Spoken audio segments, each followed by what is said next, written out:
राजखान्थि दोलो हिसाबै दतमायाव माबायदि थासारियाव दं दासान्दि? इउपिपिएल नि दतमानि जे थासारिया जोबोद मोजां। दा दिनैनि दिनावहाय इलेक्सना जुदि गाबोन जायोब्ला जोङो इउपिपिएल दोलोआ खोब साखाफारायैहाय माने गाजा गोमजायै जोङो इलेक्सन गेलेनानै देरहानायनि जोंहा पजिसन जाबाय। खारन जों नुदों जे बिपिएफनि अबस्थाथ' गैखाथारला। दा बे हिसाबै बिजेपिआ एसे एनै एक्टिभिटिस खालामदों। दा अब्लाबो माने बिजेपिआवहाय बिपिएफनिफ्राय एसे गुगाबोनायलाय इउपिपिएलनि थासारिया खोब मोजां। बेवहाय गुबुन गुबुन दोलोनि आरो दल संगठननि जे सापर्ट बा मानसिफोरा जोंनि माने इउपिपिएल दोलोआवहाय जोंनि इउपिपिएल दोलोनि फारसे जे एट्राकसन जानानै फ्राय माने जोंजों जयनिं जागोन। हयथ' गाबोन सानसे समफोर आरोबाव जोङो 1000+ जोंनि माने दतमा समस्तिनि गुबुन गुबुन राजखान्थि दोलोनि मावथि बा दैदेनगिरि बिथांमोनहा बा सापर्टारफोरा जोंनि दोलोआव आरो जगदान मोनसे हाबाफारि दङ। फैबाय थानाय बिसायख'थियावहाय हाग्रामा महिलारिया गावखौ सरकार दागोन होननानै बुंबाय थादों। दा बेनि सायाव नोंथाङा मा बुङो? हाग्रामा महिलारियाथ' बे जोबथा बुब्लि जाबाय नालाय बिथाङा माने जेखौ गोसो बेखौ दा बुंलाबायग्रा जाबाय। दा सिगांनि समाव जों सानोमोन बिथाङा सासे बर' जाथिनि माने बिर जोहोलाव जों सानोमोन, जों गनायोमोन। खिन्थु दिनैनि दिनावहाय बिथांनि खुगानिफ्राय जे भाषाफोर ओंखारो, बिथाङा जे लेभेलसिमावहाय माने राजनिति गेलेनो ओंखारदों बे खोब लाजिथाव। आरो बिथांखौ जोङो सासे दिनैनि दिनावहाय माने जाम्बा लिडारखौनो जों बुंनांगोन। माने बिनि खुगानिफ्राय जे माने ओंखारनाङै रावफ्रा ओंखारो, जाम्बा, फाग्ला, बुरबक होननाय भाषाफ्रा एकदम सालाय बिजौआव हाग्रामा महिलारि बिथांनियाव दङ। जोङो लाजियो, खारन बिथाङा जोंनि बिटिसिखौहाय 17 बोसोर सलायदों।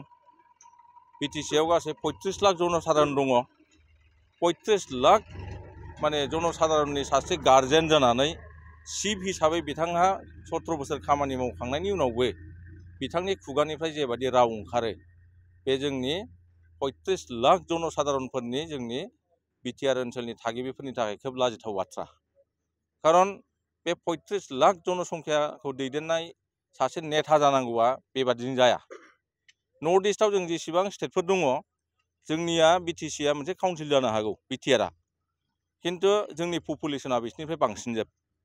गासै जोङो माने 7टा स्टेटआवहाय नर्थ इस्टआवहाय जेसेबां रायजोफोर दङ, दा बेखौ नायोब्ला गुबुन रायजोफोरनि चिफ मिनिस्टारफ्रा जेबायदि क्वालिटिनि मानसिखौ भट होनानै देरहानानै चिफ मिनिस्टार बानायो, दा जोंनिया बै समावहाय माने हाग्रामा महिलारि बिथाङा जे 17 बोसोर सलायलांबाय, बैसोरजों रुजुनानै नायोब्ला खोब लासिंसिं मोनो आरोखि जोङो।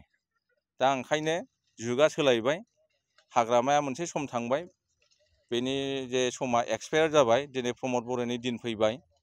प्रमद बर'नि मावनाय दांनाय साननाय हनायजों हाग्रामा महिलारि मावनाय दांनाय साननाय हनायजों एकदम माने रुजुथावा आरोखि। दा जोङो खोब गोग्गानाय मोनदों प्रमद बर'आ जे लेभेलसिमाव राजनिति खालामदों। दिनैहाय प्रमद बर' मडेल अफ पलिटिक्स बे सोलिबाय थादों। बे हाग्रामा मडेल अफ पलिटिक्सआ जाहैबाय दादागिरि गुन्दा जौ जुवाजों माने गफबनानै मानसिफोरखौहाय दादागिरि मोनसे कालचार जोंनाव गायसननानै जोंनि माने इयुन लाइमोनफोरखौहाय गाज्रि लामाथिं लांनाय।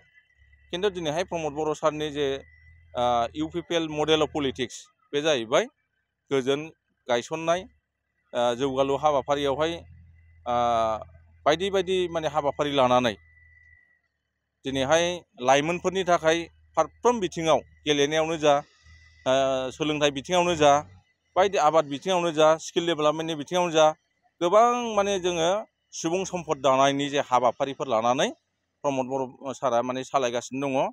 आरो गोजोन मोनसे थासारि लाबोनायनि गेजेरजोंहाय दिनै मोनसे बिटिआर ओनसोला मोनसे आलादा मोनसे महर मोनबाय।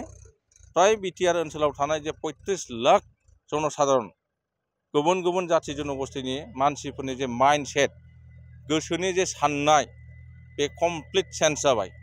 बेवहाय खुनु दादागिरि कालचार गैला, बेवहाय खुनु मोनसे माने गाज्रि एलिमेन्टस माने गान कालचार होननाय गैला, बेवहाय जोङो बायदि माने गुबुन गुबुन जाथि जनगोष्ठीनि गेजेराव मोनसे मोजां थासारि मोनसे माने बिसासखौ जों लाबोफिननो हाबाय आरोखि दा बेखौ जों गोलाव सम लांनांगौब्ला एइबारनि जोङो बिटिसि इलेक्सनाव बा बिटिआर इलेक्सनावहाय प्रमद बर' सारखौ जोङो फिन आरो खेबसेबाव जोङो पावाराव लाबोफिननांगोन दा इउपिपिएल दोलोआ दिनैनि दिनावहाय जुदि इलेक्सन जायोबा जोङो 30टा समस्थियाव जों देरहायो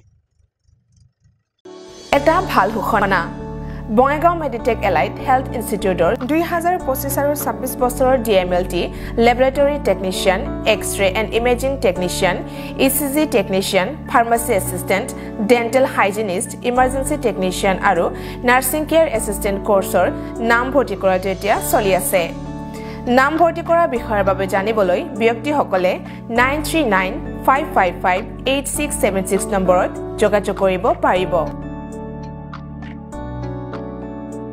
मोनसे गोजोनथाव फोसावथाय बङाइगाव मेडिटेक एलाइट हेल्थ इन्स्टिट्यूटआव इंराजि बोसोर 2025-26 मायथाइनि थाखाय DMLT laboratory technician x ray and imaging technician ECG technician pharmacy assistant dental hygienist emergency technician आरो नार्सिं केयार एसिस्टेंट कोर्सनि मुं थिसननाया सोलिगासिनो दङ